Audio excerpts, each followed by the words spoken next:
तो दोस्तों, भारत के डिफेंस सेक्टर में एक नया इतिहास रचने जा रहा है, जहां पहली बार कोई भारतीय कंपनी विदेश में अपना डिफेंस मैन्युफैक्चरिंग प्लांट स्थापित करेगी। आपको बता दें, यह कदम टाटा ग्रुप की subsidiary Tata advanced systems limited यानी कि TASL द्वारा उठाया गया है, जो मोरक्को के कासाब्लांका शहर में अपना डिफेंस मैन्युफैक्चरिंग प्लांट स्थापित करने की तैयारी कर रही है, जो रॉयल मोरक्कन आर्म्ड फोर्सेस के लिए बख्तरबंद वाहन बनाएगा और अफ्रीकी बाजार में भी अपनी पकड़ मजबूत करने की योजना बनाए हुए है, जो कि भारत के इतिहास में पहली बार होने जा रहा है जब विदेश में भारत द्वारा हथियार तैयार किए जाएंगे। इसके अलावा भारत अमेरिकी डिफेंस कंपनी के साथ मिलकर एक बड़े प्रोजेक्ट पर काम कर रहा है, जो भारत के लिए बहुत महत्वपूर्ण होने वाला है। पर दोस्तों, सवाल यह है, टाटा का इस प्लांट को लेकर क्या प्लान है और यह भारत के लिए किस तरह फायदेमंद साबित होगा? इसके अलावा जिस नए प्रोजेक्ट पर भारत और अमेरिका मिलकर काम कर रहे हैं, उसके फायदे क्या है? आइए जानते हैं इन सारे सवालों के जवाब आज की इस वीडियो में।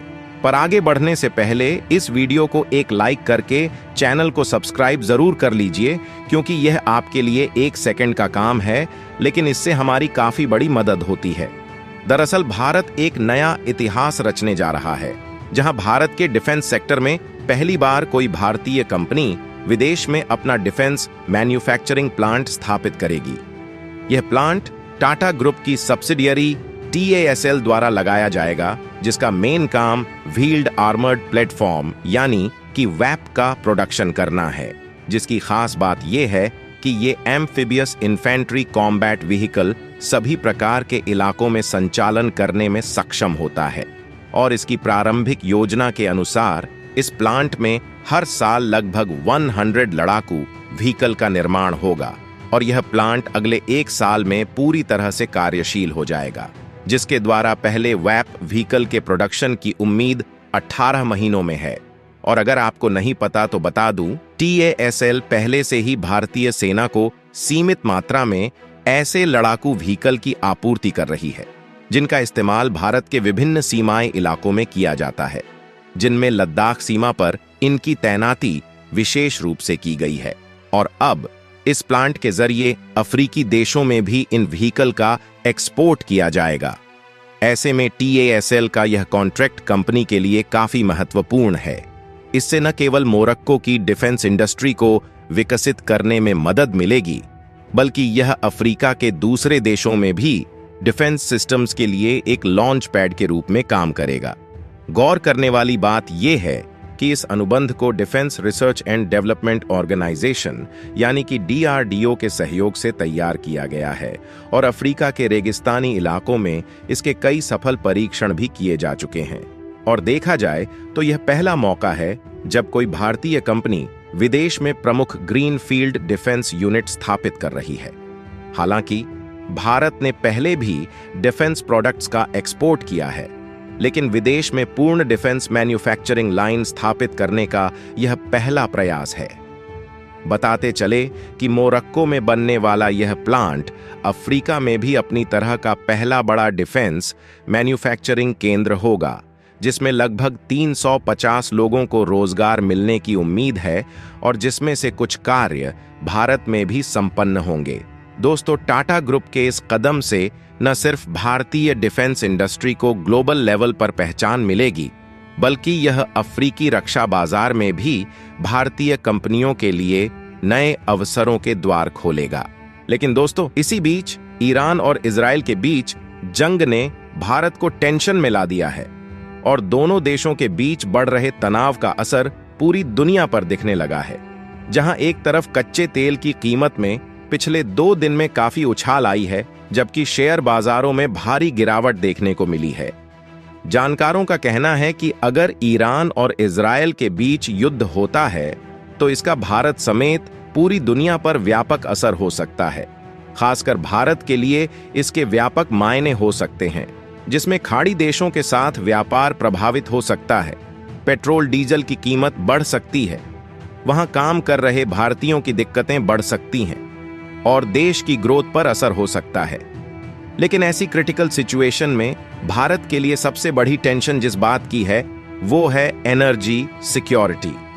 और ऐसा इसलिए है क्योंकि भारत अपना 85% तेल इंपोर्ट करता है, जबकि ईरान रोजाना करीब 30 लाख बैरल कच्चे तेल का प्रोडक्शन करता है।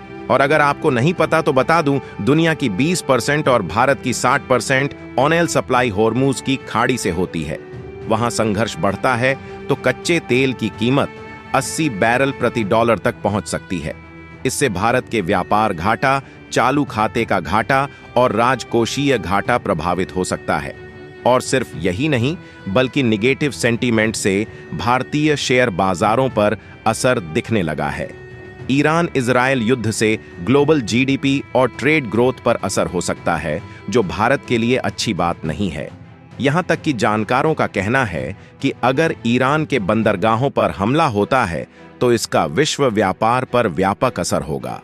इस संघर्ष से भारत का एक्सपोर्ट और इंपोर्ट प्रभावित हो सकता है, क्योंकि भारत सऊदी अरब और इराक से बड़ी मात्रा में कच्चे तेल का इंपोर्ट करता है और लाल सागर में जहाजों पर हूतियों के हमले के कारण पहले ही फ्रेट कॉस्ट में काफी तेजी आई है, जिससे भारतीय एक्सपोर्टर्स की मुश्किलें बढ़ सकती हैं।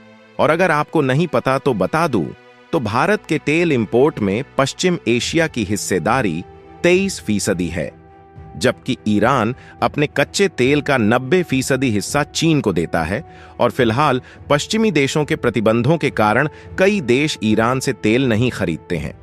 लेकिन दोस्तों, यदि ईरान और इजरायल का संघर्ष लंबे समय तक रहता है तो इसका असर भारत में रोजगार के मोर्चे पर भी देखने को मिल सकता है, क्योंकि शायद आपको ये बात पता हो कि बड़ी संख्या में भारत के लोग पश्चिम एशियाई देशों में नौकरी के लिए जाते हैं। और इतना ही नहीं, उन देशों में काम कर रहे भारतीय स्वदेश लौट सकते हैं, जिससे दूसरी तरह की समस्या हो सकती है। भारतीय कामगार इन देशों में अलग परिस्थितियों में रहते हैं और सालाना 7 लाख रुपए तक बचाते हैं, लेकिन भारत में यह संभव नहीं है। तो दोस्तों, आपको क्या लगता है, क्या ईरान और इजराइल के बीच एक बड़ी जंग छिड़ सकती है? और यदि ऐसा हो जाता है तो ये जंग भारत के लिए कितनी नुकसानदायक साबित होगी? और देखा जाए, जिस तरह के हालात इजराइल द्वारा पश्चिमी देशों में पैदा हो चुके हैं, वो दुनिया भर के लिए टेंशन की बात है। लेकिन इसी बीच भारत के लिए खुशी की बात यह है कि भारत अब विदेशों में हथियार बनाने वाला है, जहां भारत अमेरिकी डिफेंस कंपनी के साथ मिलकर एक बड़े प्रोजेक्ट पर काम कर रहा है, जो भारत के नजरिए से बहुत जरूरी है, क्योंकि इस प्रोजेक्ट से टाटा ग्रुप मोरक्को में अपना डिफेंस मैन्युफैक्चरिंग प्लांट स्थापित करेगी, जो रॉयल मोरक्कन आर्म्ड फोर्सेस के लिए बख्तरबंद व्हीकल बनाएगा और अफ्रीकी बाजार में भी अपनी पकड़ मजबूत करेगा। तो इस बड़े प्रोजेक्ट के लिए कमेंट में जय हिंद जरूर लिखें और इस वीडियो को लाइक करके चैनल को सब्सक्राइब अवश्य करें।